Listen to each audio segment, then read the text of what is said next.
ꯑꯍꯥꯟꯕꯃꯛꯇꯗ ꯑꯩꯒꯤ ꯋꯥꯔꯤꯕꯨ ꯇꯥꯕꯤꯔꯤꯕ ꯃꯌꯥꯝꯕꯨ ꯏꯀꯥꯏ ꯈꯨꯝꯅꯕ ꯎꯠꯆꯔꯤ ꯃꯌꯥꯝꯅ ꯑꯩꯒꯤ ꯆꯦꯅꯦꯜꯁꯤꯕꯨ ꯅꯨꯡꯁꯤꯕꯤꯗꯨꯅ ꯂꯥꯏꯛ ꯑꯃꯗꯤ ꯁꯕꯁꯀ꯭ꯔꯥꯏꯕ ꯇꯧꯕꯤꯔꯝꯃꯨ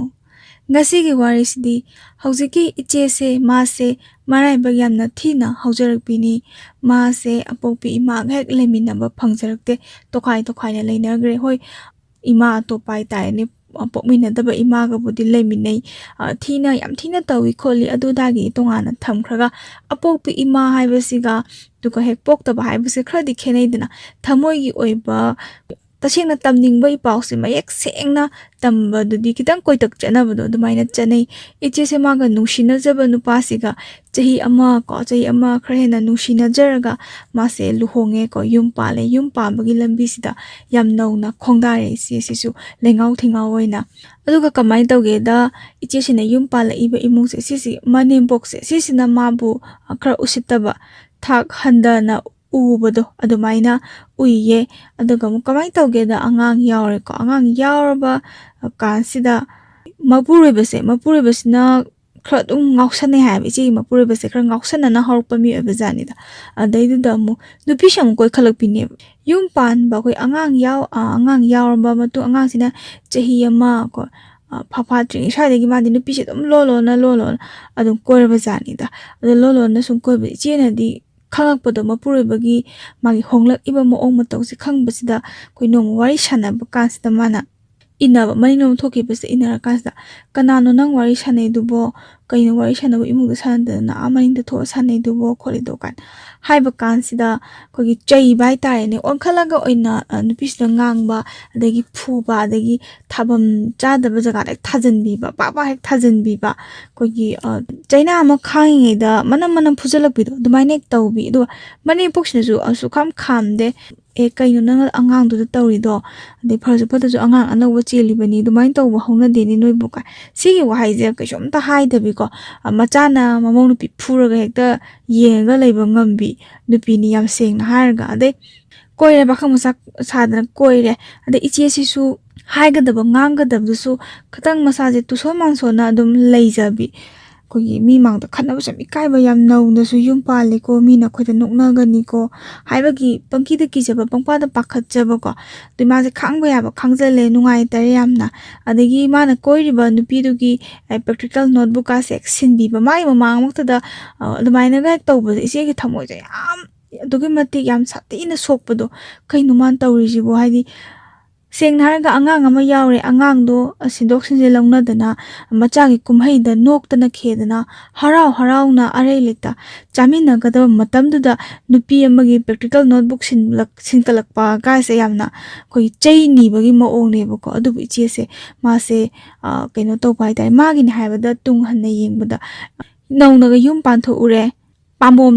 चपचाना तिंगबिनबा मिसे मान हाइरुदबिनी खंगदे अमगिनी खंगदे थोक्तबा लैतबको अदे इचेसे वाना खांगे अदे सिदगी मुक मासे निसासा कइनोसे नुपी कोइबसे मासे खर दुम तोखरे कमाइना कमदौना तोखिबनोसे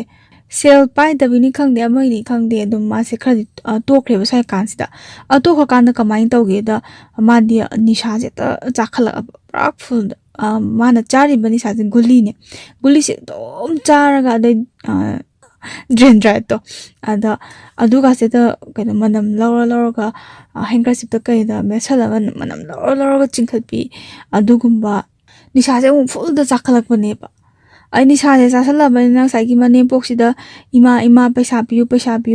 na guli chabagi de som ni khalakpa je mama ju khangba ngamdra ngasai ngausan na ba hawrpa timing da mama mana ei mona nga toy do phatte yum pan bana sini paisa sumain tan ga damni na fajana ni ti niom chumna takpiramagadi phagadaba mauze aina pamdabam lawr abani ichana kusi tawjano duga ichana pen na phuju na yamna fattaba wakhalo lama koi mama sida chugi bani na pulap soiminare soira kandade adu mama se khangba ngamdre ai koi icha sina paisa dum nira le khangamdre na mapam te leithokra mapam le thoisina kamai lege da areba koi phau leidana phau kai ka hapa singse loya puraga da mapam je macha yawa macha nupi thiriba nupi amana miyai chalabi mau amana haitare ne mana mapamda pubudu kari wakhalo no ba haidi loina ariba ngai puraga maujin thokpa ngamna bhona jani ai ipamna nungai leithoge ariba man changse puraga haibagi wakhalol amada leithokre ko leithokpadagi paisa nibam leitrabani na hauji ichi sida tare mapure besina ko ade paisa piu kholon di sum haire ichi su mi gida phi saba yaujei phi saba haibasina nuti gi sel du di thokpa natte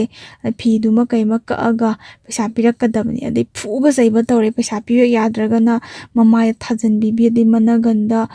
khogi khongpang na kaushan bi askaini yam sate sate na phuba ko pe to ichi se ki gum kai gum adagi mana langthomaga chakrage ma khainarage na khallaga suma apikba macha sigi ma yam khallebako adagi icha singsina sukang khangdana hause aina khainara lairagadi icha singsina aingonda henglan lawni mapaga tongan lei halisibu karigno mapa masak khangdana khoibu tongaina tokhaina thambi mapagi awatpa amadi leigani ko haibagi wakhalon sida ichi sina su khangjagi bineba khangmadi upai leitadana mase senpot oina ko senpot hai ada lising tara mukse mingondagi puraga mase more se chatleba matam se samgi karbani chalise more sida chappa kasta mase matam sida subnagi chahi kun ko kun suge surbuda kun mathoi shaigi maya ji khakta oiramgani hai ada nupa sina pu hemembagi maje paisa je thoktaba yadabani na mas mamittai mapi se chintharaga maje chatle matam sida angang se koi pre nursery ga tanga ka dangai baneba ade angang gi ko ayungan ta gi cha ising adegi magi tiffin nung bindo sembiraga anga school thadokhaga masina muk more da chatle more da sapa kan sida khongse thangdokpaga iche gi mai thoji prak kaino mane mana kap kiamna o aina ngasi khong thangdoga ima poktage ichattaba mafam sida ko khogi naharing de karbarang bado chalakpani haibodi mafaba sukang khangda posida aina chalibase nangi sarai inba ngamnabagi damaktani ko na khallaga mitagi pise dum chinthara challe khalle aise haidi more chapada lok ke ka phawbo ubra khangde ui hai as aise si lok sidaga taraga siradi aise ichaga kaina doini ko aise ichaga muhanna unaba phangoi ko aina chaliba kholibase na khallaga mase yamna kappa ga challe ada sedong singa amu khara makhaidi yam ka hen tongbadi nate do khara di dum tongjabasina ne nomagi chahum piyu chawnga piyu adu piyu na dum khogi chalabani na nukti gi sel di dum piyu haiba adai mi singsina zu hainai mabu nusibiba khana su haibi nangna ne more da chalagani adukna hawriba nangna karba ne na chalido hoi nangna chalido nangi napuri bagi sarai ne khangba ngamdadana mana phuba saiba tawbase nang chalini adubu mi mayam di lekai samas na diko nangse yam phana ubiro yam ha oiribani na nangonda phattaba minok moisa mayam langakani adai more haisidi karba taw mi su loina sui phawa phattaba ko mayam no jena khangnar ba wafamne misu loina subani na nangbu yengune na chagane nangna phane na khalliba khongthangdo aranbu ongibu jai mi na mi mu badnam pibase am laina pibani ku bima haina puroibana ga phattabani nangbon habde mase mu kitang wakhanje mu khanbam ma khangdabido habde as ayu sumaina ga tawga mi na badnam he pibiraba mi na badnam pibirade isaji ga kaina ni ko na khanba jama tawbon khangdrade paisa ju piyu na ju nukti lawwa de paisa ju lo selak pi sem posu le selak tabi se ma se as ai to ge da si thabak se tawba hawna de na to ga kai tawdoino nukti gi paisa thokpa yabadi dum thirakpadagi upai laitadana ma se sukang khangdana ko karba se sukang khangdana pra zero knowledge tama se amu gali manu se changaga kotex koi sana likon khuji kotex si je mu karba tawba aduna tongdana kayam tongni likon kaino haibasidi nukti lainaba poti nateba aduga chehi kun kumato shriba mana amu kamaina porfam phamaga bazar adudi amu yoluni adudi amu kogi kitang amu normally dina ko de sanai kai haibasina yumlakta kai de amu yonba yae na khala adu su amu yonba khara amu hore si jung mapure bisna paisa je dom loba piu yadraga phubiba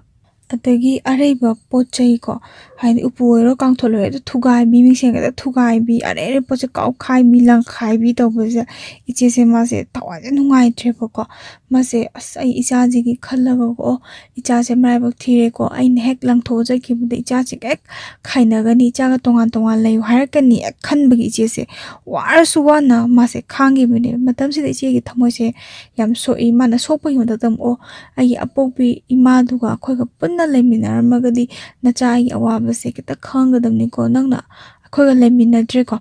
ꯍꯥꯏꯗꯤ ꯅꯪꯅ ꯇꯣꯉꯥꯟꯕ ꯁꯪꯁꯥꯔ ꯑꯃꯗ ꯅꯪꯒꯤ ꯑꯣꯏꯕ ꯁꯪꯁꯥꯔ ꯑꯃꯗ ꯆꯠꯈ꯭ꯔꯦꯀꯣꯅ ꯈꯟꯕ ꯏꯆꯦꯁꯦ ꯑꯗꯨꯝ ꯀꯞꯄꯒ ꯂꯦꯜꯂꯦ ꯑꯗꯩ ꯎꯄꯥꯏꯗꯤ ꯁꯨꯡꯂꯩ ꯂꯩꯇ꯭ꯔꯦ ꯉꯁꯥꯏꯒꯤ ꯋꯥꯅ ꯁꯨꯝ ꯍꯣꯠꯅꯔꯛꯄꯅꯤꯅ ꯃꯥꯒꯤ ꯃꯄꯨꯔꯣꯏꯕꯁꯤꯁꯨ ꯑꯩꯈꯣꯏꯒꯤ ꯏꯆꯦꯁꯤꯅ ꯋꯥꯅ ꯍꯣꯠꯅꯔꯦ ꯃꯥꯁꯦ ꯍꯥꯏꯕꯗ ꯊꯣꯛꯑꯔꯣꯏꯅ ꯈꯟꯕꯒꯤꯔ ꯀꯩꯒꯤꯅꯣ ꯃꯥꯁꯦ ꯊꯕꯛ ꯁꯨꯕꯁꯦ ꯑꯃꯨꯛꯈꯔ ꯆꯠꯂꯦ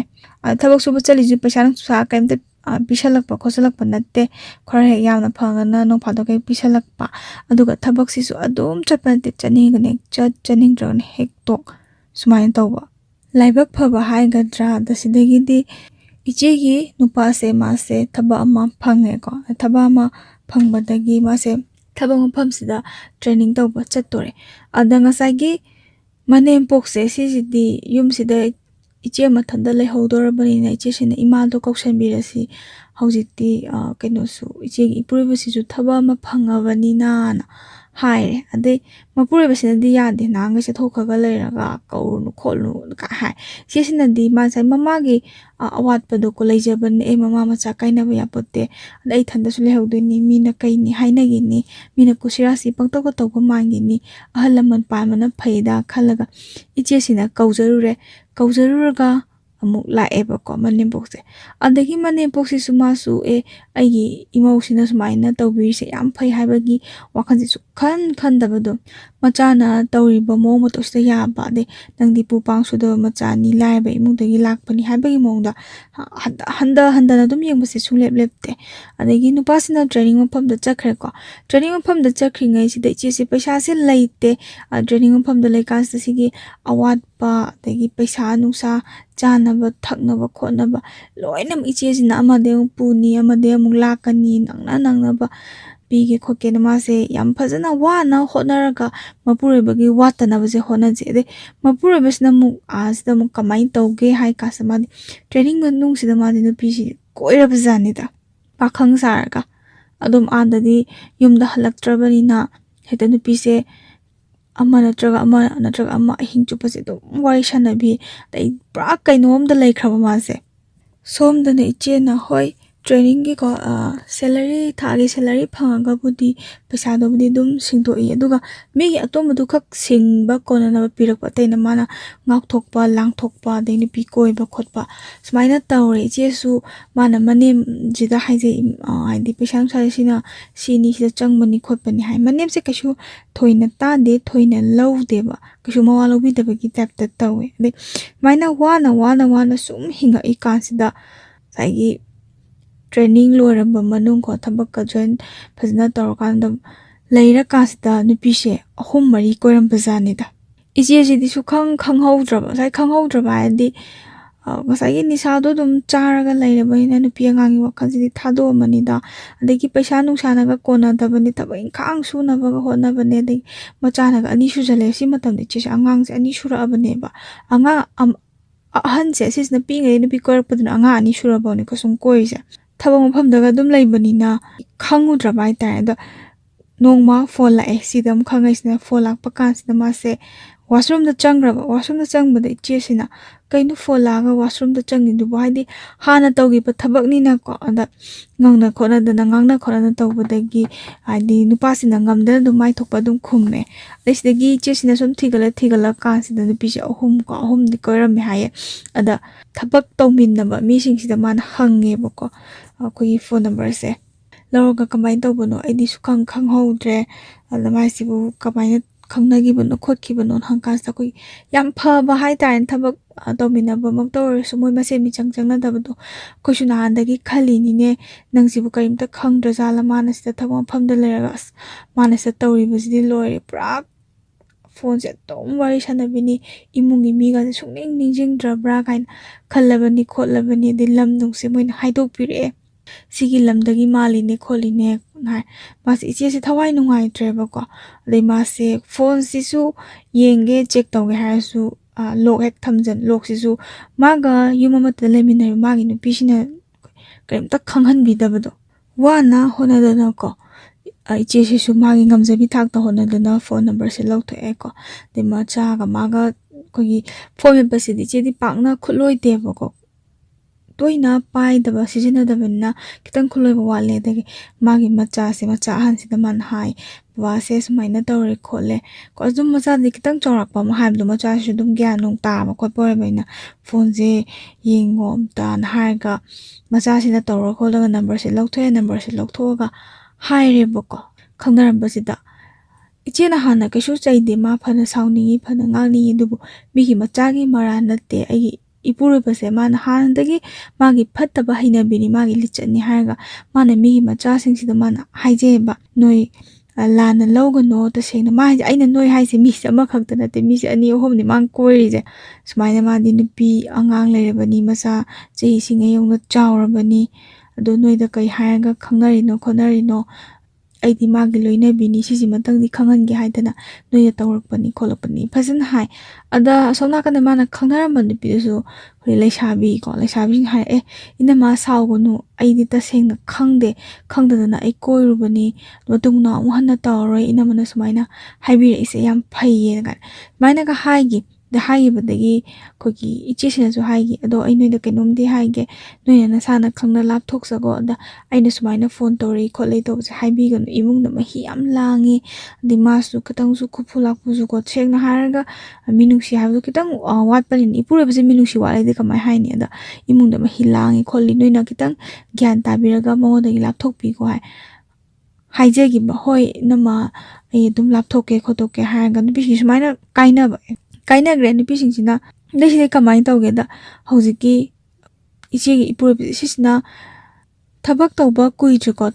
kuidri ngasida paisa bu puthariba jing bu singadra khotgadra haibai wakhan se karim khandabida loan lawraga gari leini sinida jesina dilai dana bayam haije nupa mana yadrabado upalekte thabak je nanga tawpa ina tawbuni ina sona kanda thaba ma chaning ba khotning bada khogi atho kaim haibada gaim ta leite khotte kan haiba je che swek afabrom de khan ba ma as hoida ina da phattana pakhanda khallabra gari ma leibna di phaise tu paisa di asyam di puthari se kai gari je lawraga ma di somna kana pakhang sarga nupi se ama mo ha pura chat sumain taw buzanda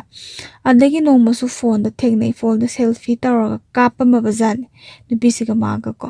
adesi gi photo se hek urubadagi iche se prak sangsar ma da leirama sangsar ma leirandi awaba gi sangsar sida mas o kari no nang khalli sibona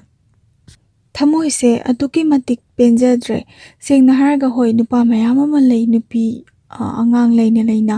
nupi atopa koiba pakhang sarga koiba dagi plus khoi pakhang sadra do nupi thire khangna do koiba su yawidana adubu khoi yonggi nupi ama se yamna ki na hangoina ba lei asma khangidana ba ma udana ba kaina koidana khotana hoi phana ngawra su launga su yumgi nupini mas agi yumburen bin habagi bebar machela ma thamba kambum su yawi hojikis nam kamai tawge de chi purpose na khangsanu kashumta darkar oide nang chaning ga chakko ai nang pamdre nang jakhibai thinghoina haibagi mod yam usit tabagi isnang di nupini aduga aigi khongya sigi makhada leigadabni haibagi maong amada thoidana tawbase chi se ahing khudingi mase kappana tana upai sungai leitre khanjagi mathanda jo aina sukuina hoi inkhalakpa matamda nang ngawgi ba langgi bado ai karimta khande nisa chabado yu hoi nang chari ba nisa doi mayai na chagi bada nang nei honda phugi ba pesa pide na chaigi ba ngangi ba na chaji bu nusi ba khangi da ba ai kudima khangba ngami adubu kitang amu thaba ma tawre kitang sapharaga dra kaina khalakpa mikup sida nang na nupi amaga pakhang sarga gari manung amatada photo kapminar base adi photo phaw base nangi phone jida hapi se agi nupi na uni khoni haibagi kishum na sada bera laita base nang se onthokpani da koina khalaga se ahing je tak pramo se punglup lupi hai pi jina ko adi macha jing da ju khanghan ning da ko dubo macha ahal se sisina di mamagi awaba se khange ba pisak pi ngai dagi mapana mamada mamai mi khangdana thajan bi ba adi masam phoi bi ba paisa pi ya dragane da are poche langkhai ba se pisak pi ngai de mamichi da dum uraga la abanina mamagi awaba se mana di khangjaba iche se ma je khang ba hek ngam dadana pen tabado phamung da changsalaga hikna tumin na ko macha jin khang dana ba kap se ngam dadana ko ma se ahing ji da puklang hogalaga ꯑꯩꯈꯣꯏꯒꯤ ꯋꯥꯔꯕ ꯃꯇꯝ ꯃꯤꯑꯣꯏꯕꯒꯤꯀꯣ ꯋꯥꯔꯕ ꯃꯇꯝꯗꯗꯤ ꯀꯅꯥꯝꯇ ꯎꯗ꯭ꯔꯕ ꯃꯇꯝꯗꯗꯤ ꯏꯁꯣꯔ ꯃꯥꯕꯨ ꯅꯤꯡꯖꯩꯗꯅꯀꯣ ꯁꯦꯡꯅ ꯍꯥꯏꯔꯒ ꯍꯣꯏ ꯍꯥꯏꯅꯕ ꯂꯩ ꯅꯨꯡꯉꯥꯏꯕ ꯃꯇꯝꯗ ꯏꯁꯣꯔ ꯃꯥꯕꯨ ꯅꯤꯡꯖꯗ꯭ꯔꯒꯁꯨ ꯋꯥꯔꯕ ꯀꯥꯟꯗꯗꯤ ꯏꯁꯣꯔ ꯃꯥꯅ ꯃꯥꯕꯨ ꯅꯤꯡꯁꯤꯡꯉꯤ ꯍꯥꯏꯕ ꯑꯃꯁꯨ ꯂꯩ ꯑꯗꯣ ꯏꯆꯦꯒꯤꯗꯤ ꯍꯦꯛ ꯍꯧꯕꯗꯒꯤ ꯋꯥꯔꯒ ꯂꯥꯛꯑꯕꯅꯤꯅ ꯈꯥꯡꯕ ꯌꯥꯕ ꯈꯥꯡꯖꯔꯦꯀꯣ ꯃꯥꯁꯦ ꯈꯥꯡꯕ ꯌꯥꯕ ꯈꯥꯡꯕꯒꯤ ꯄꯥꯟꯗꯣꯝꯁꯦ ꯂꯣꯡꯕꯀꯥꯟꯗ ꯎꯄꯥꯏ ꯂꯩꯃꯟꯗꯗꯅ ꯍꯥꯏꯅꯤꯡꯉꯥꯏꯒꯤ ꯇꯥꯏꯕꯪꯄꯥꯜ ꯀꯅꯥꯝꯇ ꯂꯩꯇ꯭ꯔꯀꯥꯟꯗ ꯍꯥꯏꯇꯥꯔꯦ ꯇꯁꯦꯡꯅ ꯃꯥ ꯂꯥꯏꯅꯤꯡꯊꯧꯁꯦꯀꯣ ꯏꯄꯥ ꯏꯕꯨꯡꯉꯣ ꯂꯥꯏꯅꯤꯡꯊꯧꯁꯤꯗ ꯃꯥꯁꯦ ꯆꯪꯁꯟꯖꯔꯒ ꯃꯥꯁꯦ ꯈꯣꯏꯔꯝꯃ ꯃꯥꯁꯦ ꯀꯞꯄꯦꯕꯀꯣ ꯍꯥꯏꯕꯗꯤ ꯄꯦꯟꯗ꯭ꯔꯕꯗꯣ ꯂꯥꯏꯅꯤꯡꯊꯧ ꯏꯄꯥ ꯏꯕꯨꯡꯉꯣ ꯅꯆꯥꯅꯀꯣ ꯅꯁꯨꯅ ꯀꯔꯤ ꯂꯥꯟꯈ꯭ꯔꯒꯦ ꯉꯁꯤ ꯑꯁꯨꯛ ꯌꯥꯝꯅ ꯑꯋꯥꯕ ꯑꯩꯉꯣꯟꯗ ꯐꯪꯍꯟꯕꯤꯕꯁꯤꯕꯨ ꯑꯩ ꯌꯥꯝ ꯋꯥꯔꯦꯅ ꯃꯥꯁꯦ ꯐꯖꯅ ꯀꯞꯄꯕ ꯖꯥꯠꯅꯤꯗ ꯑꯍꯤꯡꯁꯤꯗꯀꯣ ꯑꯍꯤꯡ ꯍꯥꯏꯕ ꯀꯥꯎꯋꯦ ꯃꯥꯒꯤ ꯃꯇꯧꯁꯤꯗ ꯃꯥꯒꯤ ꯃꯆꯥ ꯑꯍꯟꯁꯤꯅ ꯍꯧꯒꯠꯂꯛꯑꯒ ꯃꯃꯥꯒꯤ ꯃꯇꯧꯁꯦ ꯅꯨꯡꯉꯥꯏꯇꯗꯅ ꯃꯃꯥꯗ ꯇꯞꯅ ꯃꯁꯥ ꯀꯣꯜꯂꯒ ꯃꯃꯥ ꯅꯪ ꯑꯗꯨꯃꯥꯏꯅ ꯀꯞꯀꯅꯣ ꯅꯪ ꯑꯩꯒ ꯅꯅꯥꯎꯒꯁꯦ ꯅꯨꯡꯁꯤꯗ꯭ꯔꯕꯣ ꯅꯪ ꯀꯞꯀꯅꯣ ꯅꯪ ꯑꯗꯨꯃꯥꯏꯅ ꯇꯧꯕꯗꯣ ꯃꯃꯥ ꯑꯩ ꯅꯨꯡꯉꯥꯏꯇꯤꯌꯦꯅ ꯍꯥꯏ ꯃꯥꯁꯦ ꯇꯤꯡꯉꯛ ꯑꯗ ꯃꯆꯥꯒꯤ ꯃꯇꯧꯁꯤ ꯎꯔꯒ ꯑꯃꯨꯛ ꯍꯦꯟꯅ ꯈꯥꯡꯕ ꯉꯝꯗꯗꯅ ꯃꯥꯅ ꯃꯆꯥꯁꯦ ꯄꯨꯁꯟꯕꯤꯔ ꯐꯃꯨꯡꯁꯤꯗ ꯃꯥꯁꯦ ꯀꯞꯄꯦ ꯃꯃꯥ ꯃꯆꯥꯁꯦ ꯀꯞꯃꯤꯟꯅꯔꯦ ꯑꯉꯥꯡ ꯃꯆꯥ ꯍꯥꯏꯇꯥꯔꯦꯅꯦ ꯏꯆꯦꯒꯤ ꯑꯉꯥꯡꯁꯦ ꯑꯅꯤꯅꯤꯗꯅ ꯑꯅꯤꯁꯨꯕ ꯑꯉꯥꯡꯁꯤꯁꯨ ꯃꯥꯁꯨ ꯀꯞꯄꯦꯕ ꯑꯗꯩ ꯑꯉꯥꯡ ꯃꯆꯥꯁꯤꯅ ꯀꯞꯄꯤꯁꯤꯕꯨꯗꯤ ꯀꯔꯤꯒꯤꯅꯣ ꯃꯥ ꯃꯔꯝ ꯈꯪꯗꯦ ꯄꯤꯛꯏꯕ ꯑꯉꯥꯡꯅꯤ ꯑꯗꯨꯕꯨ ꯃꯃꯥꯒꯀꯣ ꯃꯥꯒꯤ ꯀꯩꯅꯣꯁꯤꯒꯅ ꯀꯞꯄ ꯀꯥꯟꯁꯤꯗ ꯅꯨꯡꯉꯥꯏꯇꯕꯗꯣ ꯑꯗꯨ ꯃꯣꯏ ꯑꯍꯨꯝ ꯁꯨꯃꯥꯏꯅ ꯀꯞꯃꯤꯟꯅꯩ ꯈꯟꯒꯤ ꯏꯆꯦꯁꯤꯅ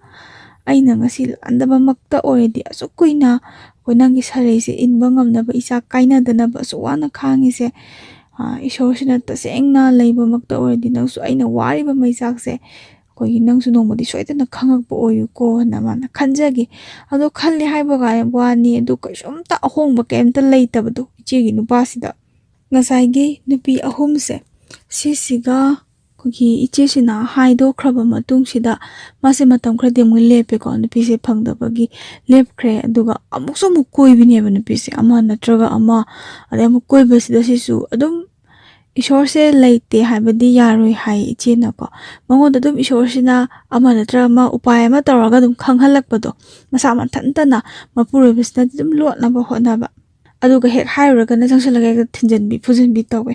ꯑꯗꯒꯤ ꯏꯆꯦꯁꯤꯅ ꯑꯃꯨꯛ ꯍꯥꯏꯗꯣꯛꯑꯦꯀꯣ ꯍꯧꯖꯤꯛꯀꯤ ꯅꯨꯄꯤꯁꯦ ꯑꯃꯨꯛ ꯍꯥꯏꯔꯦ ꯃꯥ ꯁꯨꯃꯥꯏꯅ ꯅꯨꯄꯤ ꯑꯉꯥꯡ ꯂꯩꯔꯕꯅꯤ ꯈꯣꯠꯂꯕꯅꯤ ꯍꯥꯏ ꯅꯨꯄꯤꯁꯤꯅ ꯑꯃꯨꯛ ꯍꯥꯏꯔꯦ ꯍꯣꯏ ꯑꯩꯁꯨ ꯈꯜꯂꯝꯕꯅꯤ ꯏꯅꯝꯃ ꯑꯩ ꯆꯤꯡꯅꯔꯝꯕꯅꯤ ꯃꯥꯁꯦ ꯑꯩꯈꯣꯏꯒꯤ ꯌꯨꯝꯗ ꯍꯜꯂꯦ ꯍꯥꯏꯔꯒꯅ ꯐꯣꯟꯁꯦ ꯁꯨꯛꯇꯧ ꯇꯧꯔꯛꯇꯦ ꯑꯗꯨꯒ ꯊꯝꯐꯝꯗ ꯂꯩꯔꯒꯅ ꯐꯣꯟ ꯄꯥꯏꯌꯨ ꯋꯥꯔꯤ ꯁꯥꯟꯅꯁꯤ ꯐꯣꯟ ꯊꯝꯒꯦ ꯐꯥꯎꯕ ꯁꯨꯡꯌꯥ ꯌꯥꯗꯦ ꯑꯗꯨꯝ ꯄꯥꯏꯔꯒ ꯂꯩꯌꯨ ꯈꯣꯠꯂꯨ ꯑꯩꯅ ꯊꯕꯛ ꯑꯃ ꯇꯧꯔꯁꯨ ꯑꯗꯨꯝ ꯄꯥꯏꯔꯒ ꯂꯩꯍꯜꯂꯦ ꯑꯗꯣ ꯏꯅꯝꯃꯅ ꯍꯥꯏꯕꯤꯔꯛꯏꯁꯦ ꯌꯥꯝ ꯐꯩ ꯏꯅꯝꯃ ꯑꯩ ꯑꯃꯨꯛ ꯍꯟꯅ ꯇꯧꯔꯔꯣꯏ ꯑꯩ ꯈꯪꯗꯕꯒꯤꯅꯦꯅ ꯍꯥꯏꯔꯦ ꯑꯗ ꯍꯥꯏꯗꯣꯛꯈ꯭ꯔꯒ ꯇꯣꯛꯈ꯭ꯔꯦꯗꯅ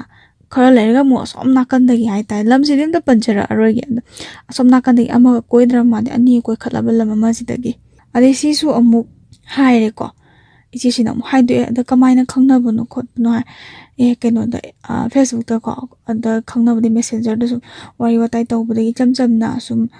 ꯑꯩꯈꯣꯏ ꯖꯁ ꯐ꯭ꯔꯦꯟ ꯑꯃ ꯑꯣꯏꯅ ꯋꯥꯔꯤ ꯁꯥꯟꯅꯁꯤ ꯈꯣꯠꯅꯁꯤꯒ ꯍꯥꯏꯔꯒ ꯅꯪ ꯈꯪꯅꯕ ꯂꯩꯕ꯭ꯔꯥ ꯂꯩꯇꯦ ꯈꯣꯠꯇꯦ ꯍꯥꯏꯔꯒ ꯑꯗꯨꯃꯥꯏꯅ ꯀꯣꯏꯅꯈꯤꯕꯅꯤ ꯈꯣꯠꯈꯤꯕꯅꯤ ꯂꯣꯏꯅ ꯍꯥꯏꯔꯛꯑꯦ ꯑꯗꯩ ꯏꯆꯦꯁꯤꯅꯁꯨ ꯍꯥꯏ ꯑꯩꯅ ꯁꯨꯃꯥꯏꯅ ꯍꯥꯏꯔꯛꯑꯦꯅꯀꯣ ꯃꯃꯥꯡꯗꯁꯨ ꯍꯥꯏꯈ꯭ꯔꯦꯗꯅ ꯁꯨꯃꯥꯏꯅ ꯍꯥꯏꯌꯦꯅ ꯍꯥꯏꯒꯅꯨ ꯃꯥꯅ ꯈꯠꯅꯕꯒ ꯆꯩꯅꯕꯒ ꯐꯨꯅꯕꯒ ꯇꯧꯋꯤ ꯅꯣꯏ ꯍꯥꯏꯕꯤꯒꯅꯨ ꯈꯣꯠꯄꯤꯒꯅꯨ ꯍꯥꯏ ꯍꯥꯏꯔꯣ ꯏꯅꯝꯃ ꯑꯩꯈꯣꯏ ꯍꯥꯏꯔꯣ ꯍꯥꯏꯕꯗꯤ ꯅꯨꯄꯤꯁꯤꯡꯁꯦ ꯄꯨꯂꯞ ꯑꯗꯨꯝ ꯇꯣꯛꯈꯤꯕ ꯂꯥꯏꯕꯛ ꯐꯕ ꯍꯥꯏꯒꯗ꯭ꯔꯥ ꯂꯥꯏꯕꯛ ꯊꯤꯕ ꯍꯥꯏꯒꯗ꯭ꯔꯥ ꯑꯩꯈꯣꯏꯒꯤ ꯏꯆꯦꯁꯤꯅ ꯈꯤꯇꯪ ꯍꯦꯛ ꯍꯥꯏꯔꯨꯕꯗ ꯅꯨꯄꯤꯁꯤꯡꯁꯤꯅ ꯂꯣꯏꯅ ꯌꯥꯕꯤꯔꯛꯄ ꯑꯗꯩ ꯉꯁꯥꯏꯒꯤ ꯃꯥꯗꯤ ꯂꯩꯁꯥꯕꯤꯁꯦ ꯊꯤꯗꯅ ꯑꯗꯨꯝ ꯀꯣꯏꯕꯖꯥꯠꯅꯤ ꯅꯨꯄꯥꯁꯤꯗꯤ ꯊꯥꯒꯤ ꯁꯦꯂꯔꯤ ꯐꯪꯉꯛꯄꯗ ꯏꯃꯨꯡꯁꯤꯒꯤ ꯁꯤꯁꯤꯃ ꯃꯦꯟꯅꯧ ꯁꯤꯁꯤꯃ ꯂꯩꯅꯧꯁꯤ ꯍꯥꯏꯕ ꯅꯠꯇꯦ ꯃꯥꯅ ꯒꯥꯔꯤ ꯊꯥꯎ ꯐꯨꯜꯗ ꯍꯟꯖꯤꯜꯂꯅꯤꯗꯤ ꯄꯥꯈꯪ ꯁꯥꯗꯅ ꯀꯣꯏꯆꯠ ꯆꯠꯄꯗ ꯇꯧꯋꯦ ꯑꯗ ꯃꯥꯅ ꯉꯝꯕꯒꯤ ꯆꯥꯡ ꯍꯥꯏꯕꯕꯨ ꯏꯆꯦꯁꯤꯗꯅꯦ ꯑꯩꯈꯣꯏꯒꯤ ꯊꯥꯒꯤ ꯁꯦꯂꯔꯤ ꯐꯪꯗ꯭ꯔꯤꯉꯩ ꯇꯥꯏꯃꯤꯡ ꯂꯩ ꯄꯩꯁꯥ ꯂꯣꯏꯊꯣꯛꯈꯤꯕ ꯇꯥꯏꯃꯤꯡꯁꯦ ꯃꯤꯉꯣꯟꯗꯒꯤ ꯄꯩꯁా ꯄꯨꯍꯟꯕ ꯊꯥꯗꯣꯏꯅꯦꯕ ꯃꯥꯒꯤ ꯅꯨꯄꯤ ꯎꯅꯅꯕꯒꯤꯗꯃꯛꯇ ꯄꯩꯁꯥ ꯄꯨꯕ ꯊꯥꯗꯣꯏꯅꯤ ꯏꯆꯦꯁꯤꯅ ꯑꯩ ꯉꯝꯃꯣꯏ ꯑꯩ ꯍꯪꯕ ꯇꯜꯂꯤ ꯍꯪꯃꯟꯗꯅ ꯏꯀꯥꯏꯔꯦꯒ ꯍꯥꯏꯕꯁꯦ ꯄꯪꯐꯨꯗ ꯐꯨꯕꯤꯕꯤ ꯏꯆꯦꯁꯤꯗ ꯑꯗꯩ ꯏꯆꯦꯁꯨ ꯃꯆꯥꯅꯒ ꯆꯥꯎꯁꯜꯂꯛꯄꯅꯦ ꯑꯗꯒꯤ ꯂꯩꯀꯥꯏ ꯃꯤꯅꯒ ꯀꯔꯤ ꯈꯟꯒꯤꯅꯤ ꯃꯣꯏ ꯏꯃꯨꯡꯁꯦ ꯈꯠꯅꯗꯅꯗ ꯂꯩꯔꯦ ꯍꯥꯏꯗꯤ ꯚꯥꯞ ꯇꯥꯗꯕꯁꯦ ꯅꯨꯄꯤꯗ ꯍꯦꯛꯇ ꯇꯥꯏꯗꯅ ꯅꯨꯄꯤꯁꯨ ꯍꯥꯏꯗꯅ ꯑꯁ ꯃꯍꯤ ꯌꯥꯝ ꯂꯥꯡꯉꯦ ꯏꯃꯨꯡꯁꯦꯒ ꯑꯁ ꯅꯨꯄꯤ ꯃꯥꯅ ꯈꯔ ꯚꯥꯞ ꯇꯥꯒꯗꯕꯅꯤ ꯅꯨꯄꯥꯒ ꯃꯥꯟꯅꯔꯣꯏꯗꯕꯅꯤ ꯍꯥꯏꯕ ꯋꯥꯍꯩꯁꯤꯁꯨ ꯑꯩꯈꯣꯏꯒꯤ ꯆꯠꯅꯕꯤꯗ ꯍꯥꯏꯅꯕꯅꯤ나 ꯏꯆꯦꯁꯤꯅ ꯁꯤꯁꯨ ꯃꯤꯅ ꯀꯔꯤ ꯍꯥꯏꯈꯤꯒꯗꯒꯦ ꯏꯆꯥꯁꯤꯡꯁꯤꯗ ꯃꯤꯅ ꯐꯠꯇꯕ ꯃꯣꯏ ꯃꯃꯥ ꯃꯄꯥ ꯒ꯭ꯌꯥꯟ ꯃꯦꯟ ꯇꯥꯗꯕꯅꯤ ꯄꯥꯈꯠꯇ ꯈꯟꯅꯔ ꯂꯩꯕꯅꯤ ꯍꯥꯏꯕꯁꯤꯕꯨ ꯍꯥꯏꯒꯤꯗ꯭ꯔꯥ ꯈꯟꯕꯒꯤ ꯑꯌꯥꯝꯕ ꯃꯇꯝꯗ ꯏꯆꯦꯁꯤꯅ ꯂꯣꯠꯁꯟꯖꯩꯌꯦꯕ ꯑꯗꯒꯤ ꯏꯆꯦꯁꯨ ꯈꯪꯅ ꯑꯗꯨꯝ ꯄꯩꯁꯥ ꯄꯨꯕ ꯆꯠꯈꯤꯕ ꯅꯨꯃꯤꯠꯁꯨ ꯌꯥꯎꯏ ꯍꯥꯏ ꯅꯣꯡꯃꯀꯣ koi shigi numisida ko shi numisisu yamna pendaba numini kang numini haye kang numisida kamai tawge da ma se dress se hanba lai pakhang masa gi dress hape namga adai freedom ga lai pa ka se mana kamai harami koi thawam pham da na aise koi deva karma ma chatuni haye da iche sida na manam oida haijel e koi sar gi magi ko koi thaba ma chatuni adugi civil da chatuni khotuni adugi dress ni lar ise phajabra sineba somna kan di pauslun khanga ba moi thawam pham de ke de masumai chakani hai bani ko pai na ka cheksalo na iche sida nusibi ba mi na hai tare ne sisna pau pibi rakpa iche se khanga ban ma se haining dre ma sa se ko ma nang se ko na khalaga thamoi dam sauning bim lai dai ne ai nupi atopa unabada chatpada sekadaba dress tubu yengu phajabra haidubu karamba na kanamtana hainadedana ko adudo ichese nungaitrima se khatnabadi tanbani na e phana ngangnarasu chainarasu ma adum namdan chakhidaw lairani ichese thawai wawaina onjaludraba hoi na happy happy targa kitang laithokna bonaba kasta aina phirol ahanba lerekpasida nangna nabu phatte nangna engonda phattaba mi yengi aina sisi masetkini chagini haibagi nangonda yamno phattido kaigino aina lerekpa phirolse nang kaidabagi harau yengjino kai to masamje ta laktana chingdane ta phubiba sigi numisi masu isese kappaga dum khanghaure duga tasengna mingonda isisi ma ware aduni adani na haigadabsu misu magi thabak chinabani duba awaba wari sibu kanana taningene taningdabne ba kulemina ba kaida hoi atopa magi kamaya taning ba mi sulai aduga khangna chana ba khopo di aibu nuksibi mina taning bhaiwani aibu nuksibi da mina di hanna taning de dana ko duna iche sisu thamoi da phumjala wa kapa khange matam se thawai se duke mati nungai tra matam da iche na khwai dagi ningsingba khwai dagi thamoi sokpa se magi mama se ne ba ma we popi ba mama se ima nang na igi inakta leiramagadi nangna khoibu thadokta na chalamagadi nang asi suyamna na chaina wari base kitoisu phani ko ina khalle tajen hoi baba ai tare ne baba du ketobodi nushiro doino adubu nushi adu taseng haraga baba su magi su ima atobi ama pusalaktana punsigi hingnabagi lanfamda honari adubu mebase macha haiba ama dilaidana adubu mama he apopi mamaga magi apopa mapaga punna leminaramagadi ichegi awabase khara makhaidi pharamgani ko haibada thamoisida dugi matik nungaitabdo yamna warauba ama poeba ichegi popiba imasida ade ichesina su khalle aigi laibakse aina ngasi ima ipa awatpa pupang sudana migi mikhada polaga hingese sisidadi aigi icha singsidadi thoalaroige ko khalaga ichesina khangjabane ba sahi taramari ko sahi taramari taramanga mukki changda oiramni chene sumaina wana sung khangai se ichesina dum khangje mase tuminna phamungda adom lainingbi achikma pham tumin lega mangaga dum lainingbi tawba thabaksida ko wakhale nungai tadana thabama taw matamda puning su changdabi mi se am langbase mase taningdabi sengnaga depression se mase lae bako ada ahing tumba su ya dabi keno mada dum akhanba dum khanjala leibi sisi la emankal asai samtang smai sum tordi yaroi ai icha ani se sisi ki khandaba yade wakanda di khanjaba madi nungai gi be madi atopi lamlambi ama pusalaga nungai ne hingi be aduga kaina gadabdi ai icha khoi sini ko kaina do sine khalaga isi ko gi masada leiba anaba sina ngamhandaba thawna ama adonda fudo ga mase wadaba saraga hinge yum paminarakpagi ngasi chahi 13 surabase sida thabak torokpati nang ngasi simadi nang si kari chaningi sisimadi sengnaga handadi pisa khra hena phangi nang sanama cham sajanjage haiba wahai se isi ki nakong sida nongmata tagide ichena su nirude adu piyo da piyo ma hairude ichegi su magi tongana magi hingbangam na ba thabak se suraga da nungai jabido amma natraga amma suraga pesa khra tan hanjabadu na macha jingi amadi magi awada pase menthong menjin tawje sida ichena khwaidagi pendaba khwaidagi hangoiba sauningba hairagadi mabu ningsingak pai tane ichesigi nupasina mabu magi nupini haina ningsingak pagi matam se karma matam ha kanda sel laitraba khutta paisa amata paidraba ꯁꯤꯗꯩꯁꯤꯗ ꯇꯧꯁꯟꯅꯔꯅꯤ ꯅꯨꯡꯁꯤꯕ ꯌꯥꯝ ꯁꯥꯔꯅꯤ ꯋꯥꯍꯩ ꯈꯣꯝꯕꯝ ꯐꯖꯔꯅꯤ ꯑꯗꯒꯤ ꯑꯃꯨꯛ ꯇꯁꯦꯡꯅ ꯑꯄꯥꯝꯕ ꯈꯔ ꯈꯛꯀꯤꯗꯃꯛꯇ ꯍꯥꯏꯗꯤ ꯍꯛꯆꯥꯡꯒꯤ ꯑꯄꯥꯝꯕ ꯑꯩꯈꯣꯏꯒꯤ ꯌꯨꯝ ꯄꯥꯟꯃꯤꯟꯅꯔꯝꯕ ꯃꯇꯩ ꯃꯅꯥꯎ ꯑꯃꯒꯤ ꯂꯩꯅꯔꯤꯕ ꯃꯔꯤꯗꯣ ꯑꯗꯨꯒꯤ ꯉꯥꯏꯍꯥꯛꯀꯤ ꯀꯩꯅꯣ ꯍꯥꯏꯇꯥꯔꯦ ꯉꯥꯏꯍꯥꯛꯀꯤ ꯃꯌꯥ ꯏꯔꯥꯡꯗꯣ ꯍꯥꯏꯇꯥꯔꯦꯅꯦ ꯑꯗꯨ ꯄꯥꯝꯕ ꯈꯛꯇꯗ ꯏꯆꯦꯒꯤ ꯃꯅꯥꯛꯁꯤꯗ ꯆꯪꯉꯛꯑꯒ ꯅꯨꯡꯁꯤꯕ ꯁꯥꯗꯣꯏꯕ ꯁꯤꯗꯅꯁꯨ ꯍꯦꯟꯅ ꯏꯆꯦꯅ ꯍꯪꯒꯣꯏꯕ ꯇꯨꯀꯠꯆꯕ ꯁꯥꯎꯅꯤꯡꯕꯁꯦ ꯐꯥꯎꯋꯦꯕ ꯃꯥꯁꯦ ꯑꯗꯨꯛ ꯌꯥꯝꯅ ꯃꯤ ꯑꯃ ꯑꯣꯏꯔꯒ ꯑꯩꯒꯤ ꯏꯄꯨꯔꯣꯏꯕ ꯑꯃ ꯑꯣꯏꯔꯒ ꯏꯆꯥ ꯑꯅꯤꯁꯨ ꯂꯩꯔꯒ ꯑꯗꯨꯛ ꯌꯥꯝꯅ ꯐꯠꯇꯕ ꯑꯗꯨꯛ ꯌꯥꯝꯅ ꯂꯣꯟꯅꯕꯤ ꯑꯃꯗ ꯍꯥꯏꯇꯥꯔꯦꯅꯦ ꯇꯁꯦꯡꯅ ꯅꯨꯄꯥ ꯑꯃꯅ ꯅꯨꯄꯤ ꯊꯤꯔꯒ ꯑꯇꯣꯞꯄ ꯅꯨꯄꯤ ꯑꯃꯗ ꯇꯁꯦꯡꯅ ꯄꯩꯁꯥ ꯈꯔ ꯈꯛꯀꯤꯗꯃꯛꯇ ꯊꯣꯛꯂꯛꯄ ꯅꯨꯄꯤꯁꯨ ꯂꯩꯗꯅ ꯑꯗꯨꯗ ꯊꯦꯝꯒꯗꯕ ꯃꯣꯏꯊꯦꯝꯒꯤ ꯇꯥꯏꯞꯇ ꯅꯪꯅ ꯑꯩꯉꯣꯟꯗ ꯊꯦꯝꯃꯤꯁꯤꯕꯨ ꯑꯇꯣꯞꯄꯅꯤꯗꯀꯣ ꯅꯪꯁꯦ ꯑꯗꯨꯛ ꯌꯥꯝꯅ ꯐꯠꯇ꯭ꯔꯤꯁꯦ ꯀꯔꯤꯒꯤꯅꯣꯅ ꯈꯜꯂꯦ ꯏꯆꯦꯅ ꯍꯧꯖꯤꯛ ꯈꯟꯖꯕꯁꯦ ꯅꯪꯅ ꯇꯧꯔꯤꯕ ꯐꯠꯇꯕ ꯃꯌꯥꯝꯗꯣ ꯅꯣꯡꯃꯇꯪꯗꯤ ꯏꯁꯣꯔꯅ ꯈꯪꯉꯛꯑꯒ ꯅꯪꯁꯦ ꯍꯣꯏ ꯃꯥꯅ ꯀꯣꯏꯔꯤꯕ ꯅꯨꯄꯤ ꯍꯥꯏꯇꯥꯔꯦꯅꯦ ꯀꯣꯏꯅꯔꯤꯕ ꯅꯨꯄꯤꯁꯦ ꯃꯤꯒꯤ ꯃꯤꯃꯥꯡ ꯊꯣꯛꯅ ꯆꯣꯞꯄꯗꯣ ꯑꯗꯨ ꯄꯥꯝꯃꯦꯕ ꯏꯆꯦꯅ ꯇꯁꯦꯡꯅ ꯃꯤꯃꯥꯡ ꯊꯣꯛꯅꯒ ꯆꯣꯞꯄꯒ ꯅꯪꯒꯤ ꯅꯨꯄꯥꯁꯦ ꯁꯨꯃꯥꯏꯅ ꯑꯣꯛꯇꯕ ꯊꯕꯛ ꯇꯧꯔꯝꯃꯦ ꯃꯥꯅ ꯁꯦꯡꯅ ꯍꯥꯏꯔꯒ ꯅꯨꯄꯤ ꯑꯉꯥꯡ ꯅꯣꯏ ꯂꯩꯅ ꯑꯇꯣꯞꯄ ꯅꯨꯄꯤ ꯑꯃ ꯀꯣꯏꯔꯦ ꯈꯣꯠꯂꯦ ꯀꯥꯏꯅꯒ ꯀꯩꯅꯥꯒ ꯍꯦꯛ ꯀꯠꯄ ꯃꯤꯃꯥꯡ ꯊꯣꯛꯄ ꯊꯕꯛ ꯍꯥꯏꯇꯥꯔꯦꯅꯦ ꯑꯗꯨꯃꯥꯏꯅ ꯇꯧꯔꯒ ꯂꯩꯔꯒꯗꯤ ꯏꯆꯦꯁꯨ ꯇꯁꯦꯡꯅ ꯈꯥꯏꯅꯔꯒꯦꯅ ꯈꯜꯂꯦꯕ ꯃꯥꯒꯤ ꯂꯧꯐꯝ ꯊꯣꯛꯄ ꯆꯥꯛꯊꯥꯛꯇꯣ ꯂꯧꯖꯔꯒ ꯃꯆꯥ ꯑꯅꯤꯁꯤꯒ ꯒ꯭ꯌꯥꯟ ꯇꯥꯅ ꯃꯆꯥꯁꯦ ꯃꯤ ꯑꯣꯏꯅꯕ ꯁꯦꯝꯃꯒꯦ ꯍꯥꯏꯕꯁꯦ ꯃꯥꯅ ꯈꯜꯂꯦ ꯑꯗꯒꯤ ꯃꯥꯅ ꯍꯧꯖꯤꯛ ꯑꯃꯨꯛ ꯄꯞ ꯈꯥꯏꯅ ꯊꯣꯛꯎꯕ ꯍꯥꯏꯁꯦ ꯑꯩꯈꯣꯏꯒꯤ ꯅꯨꯄꯤ ꯑꯣꯏꯕꯤꯒꯤꯗꯗꯤ ꯌꯥꯝꯅ ꯈꯤꯇꯪ ꯆꯤꯟꯗ ꯐꯪꯉꯥꯏ ꯍꯥꯏꯕꯩ ꯋꯥꯅꯤ ꯑꯗꯨꯒ ꯇꯁꯦꯡꯅ ꯃꯆꯥꯕꯨ ꯅꯨꯡꯁꯤꯕ ꯃꯤ ꯑꯃꯅ ꯃꯄꯨꯔꯣꯏꯕ ꯈꯥꯏꯅꯔꯒꯦ ꯍꯥꯏꯕꯁꯦ ꯑꯉꯥꯡ ꯂꯧꯒꯦ ꯍꯥꯏꯕꯁꯤꯗꯤ ꯍꯦꯛꯇ ꯌꯥꯗꯦꯗꯅ ꯍꯦꯛꯇ ꯅꯨꯄꯥꯁꯤꯡꯁꯤꯅꯁꯨ ꯍꯦꯛꯇ ꯌꯥꯝꯅ ꯆꯠꯅꯕꯤ ꯑꯃ ꯑꯣꯏꯅ ꯑꯉꯥꯡꯗꯤ ꯊꯅꯝꯃꯨ ꯍꯥꯏꯕ ꯑꯉꯥꯡꯁꯦ ꯃꯨꯟꯕꯤꯍꯧꯋꯤ ꯑꯗꯩ ꯑꯉꯥꯡ ꯑꯅꯤꯁꯨꯕꯁꯤꯅ ꯈꯔꯒ ꯄꯤꯛꯄꯅꯤꯅ ꯋꯥꯈꯜꯁꯨ ꯇꯥꯗ꯭ꯔꯤꯕ ꯑꯗꯨ ꯀꯔꯤꯒꯤꯅꯣ ꯍꯌꯦꯡ ꯃꯆꯥꯁꯤꯡꯁꯤꯅ ꯆꯥꯎꯔꯛꯑꯒ ꯏꯆꯦꯅ ꯇꯨꯡ ꯀꯣꯏꯅ ꯎꯔꯛꯄꯗꯣ ꯀꯩꯗꯧꯕꯩ ꯅꯪꯅ ꯕꯕꯥꯒ ꯄꯤꯁꯛ ꯄꯤꯛꯅ ꯈꯥꯏꯅꯔꯝꯃꯤꯅꯣ ꯑꯗꯩ ꯃꯤꯑꯣꯏꯕꯁꯤꯗꯤ ꯋꯥꯈꯜꯁꯦ ꯃꯈꯟ ꯃꯈꯟ ꯈꯜꯂꯛꯀꯅꯤ ꯑꯗꯩ ꯑꯍꯥꯡꯕ ꯑꯃꯁꯨ ꯂꯩꯔꯅꯤ ꯃꯄꯥꯒꯤ ꯑꯗꯨꯒꯤꯁꯨ ꯑꯃꯨꯛ ꯈꯟꯕ ꯑꯩꯈꯣꯏꯒꯤ ꯈꯥꯏꯅꯕ ꯃꯇꯝꯗ ꯏꯆꯦꯅ ꯅꯪꯒꯤ ꯕꯕꯥꯁꯦ ꯅꯨꯄꯤ ꯑꯃ ꯀꯣꯏꯅꯔꯝꯕꯒꯤ ꯑꯣꯔ ꯅꯨꯄꯤ ꯑꯃꯒ ꯐꯠꯇꯕ ꯊꯕꯛ ꯇꯧꯔꯝꯕꯒꯤ ꯐꯥꯕꯗꯒꯤ ꯃꯣꯏꯗꯒꯤ ꯑꯩꯈꯣꯏꯅ ꯇꯣꯈꯥꯏꯅ ꯂꯩꯔꯛꯄꯅꯤ ꯍꯥꯏꯕꯗꯨꯃ ꯊꯥꯡꯒꯩ ꯁꯦꯡꯕ ꯑꯃ ꯏꯆꯦꯅ ꯈꯪꯍꯟꯅꯤꯡꯉꯦꯕ ꯏꯆꯦꯁꯤꯒꯤ ꯃꯆꯥ ꯑꯍꯟꯁꯦꯀꯣ ꯃꯆꯥꯅꯨꯄꯤꯅꯤ ꯑꯍꯟꯁꯦ ꯃꯆꯥꯅꯨꯄꯤ ꯑꯍꯟꯁꯤꯒꯤ ꯈ꯭ꯋꯥꯏꯗꯒꯤ ꯅꯨꯡꯁꯤꯕ ꯍꯥꯏꯔꯒꯗꯤ ꯑꯩꯈꯣꯏꯒꯤ ꯃꯤꯅ ꯄꯤꯔꯝꯕ ꯃꯤꯅ ꯍꯥꯏꯗꯤ ꯑꯃꯅ ꯀꯨꯝꯍꯩ ꯍꯔꯥꯎ ꯃꯇꯝꯗ ꯀꯌꯥꯝꯕꯨꯗꯤ ꯄꯤꯅꯤ 10 ꯑꯃ 10 ꯑꯃ ꯀꯩ ꯑꯃ ꯄꯤꯕꯁꯦ ꯄꯩꯁꯥꯁꯦ ꯄꯥꯏꯁꯟꯗꯣꯏꯅꯦꯕ ꯄꯥꯏꯁꯜꯂꯒ ꯃꯥꯅ ꯑꯗꯨ ꯄꯤꯛꯏꯉꯩꯗꯒꯤ ꯃꯥꯅ ꯒ꯭ꯌꯥꯟ ꯇꯥꯔꯛꯄꯗꯒꯤ ꯃꯥꯅ ꯃꯃꯥꯁꯤꯗ ꯄꯤꯗꯣꯏꯅꯦꯕ ꯃꯃꯥꯁꯤꯁꯤꯅ ꯑꯩꯈꯣꯏꯒꯤ ꯉꯥꯔꯤ ꯂꯩꯇꯕꯗꯣ ꯉꯥꯔꯤ ꯂꯩꯁꯤꯀꯣ ꯑꯗꯣ ꯀꯥꯏꯅ ꯍꯥꯏꯔꯒ ꯑꯩꯈꯣꯏ ꯃꯃꯥꯁꯤꯗ ꯑꯗꯨꯝ ꯄꯤꯅꯕ ꯍꯣꯠꯅꯕ ꯑꯗꯩ ꯃꯃꯥꯁꯤ ꯑꯋꯥꯕ ꯎꯔꯒꯀꯣ ꯍꯧꯖꯤꯛ ꯃꯆꯥ ꯑꯍꯟꯁꯤꯅ ꯍꯥꯏꯖꯩ ꯃꯃꯥ ꯍꯌꯦꯡꯋꯥꯏ ꯑꯩꯅ ꯆꯥꯎꯔꯒꯅꯦ ꯅꯪ ꯁꯅꯥ ꯁꯤꯕ ꯐꯪꯗꯕꯗꯣ ꯅꯪ ꯅꯨꯡꯉꯥꯏꯕ ꯐꯪꯗꯕꯗꯣ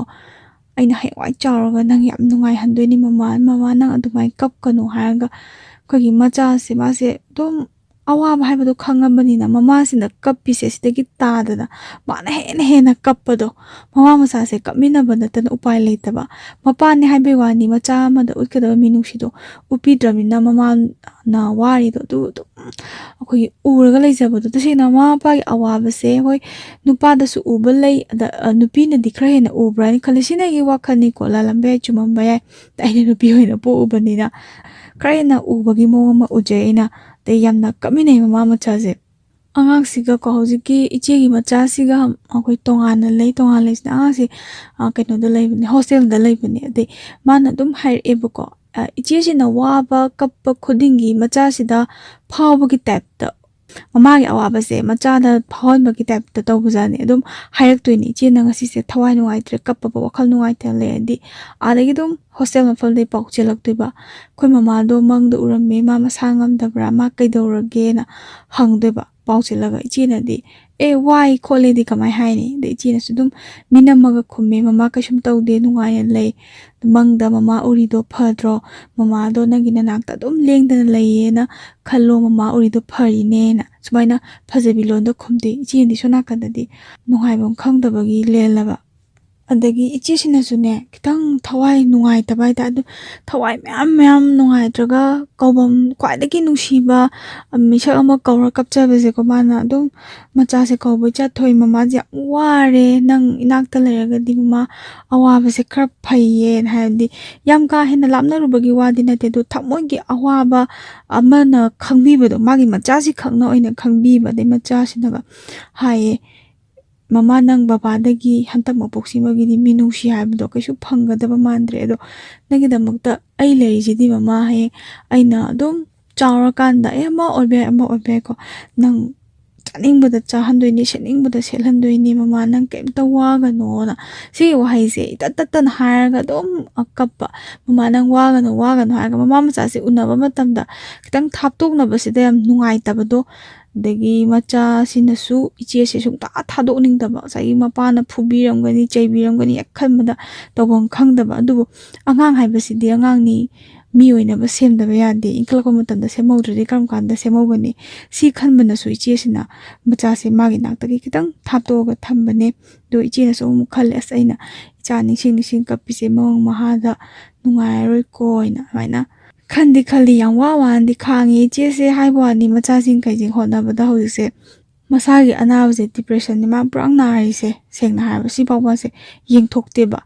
ꯌꯦꯡꯒꯦꯗꯤ ꯁꯨꯝ ꯈꯜꯂꯒ ꯑꯁ ꯀꯩꯅꯣ ꯊꯕꯛꯅ ꯆꯤꯟꯕꯩꯅꯤ ꯈꯪꯗꯦ ꯑꯃꯅꯤ ꯊꯕꯛꯁꯦ ꯑꯗꯨꯝ ꯁꯨꯔꯒ ꯂꯩꯔꯕꯅꯤ ꯄꯨꯔꯥ ꯍꯦꯕꯤꯗ ꯁꯨꯔꯕꯅꯤ ꯊꯕꯛꯁꯦ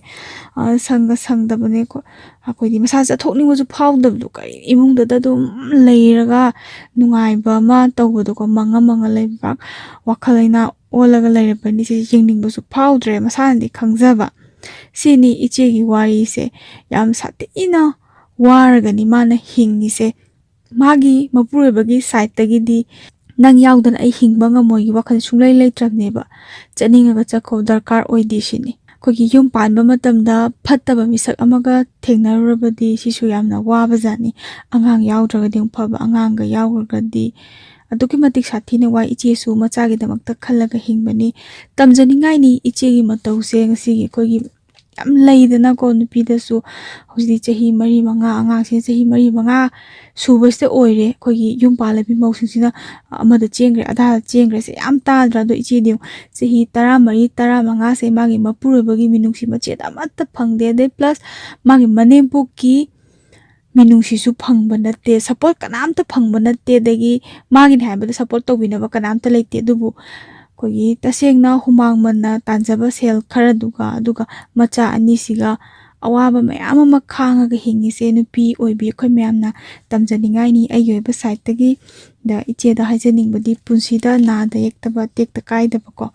ꯄꯨꯟꯁꯤ ꯅꯨꯡꯁꯥꯡꯕ ꯏꯆꯥꯒꯤ ꯃꯄꯥꯟ ꯆꯥꯗꯅ ꯅꯨꯡꯉꯥꯏꯅ ꯍꯤꯡꯕ ꯉꯝꯕ ꯑꯣꯏꯕꯤꯌꯨ ꯐꯠꯇꯕ ꯏꯄꯨꯔꯣꯏꯕꯗꯨꯗꯤ ꯑꯗꯨꯝ ꯅꯣꯡꯃ ꯅꯠꯇ꯭ꯔꯒ ꯅꯣꯡꯃꯗꯤ ꯏꯁꯣꯔꯅ ꯑꯗꯨꯝ ꯋꯥꯔꯛꯀꯅꯦꯕ ꯃꯥꯁꯦ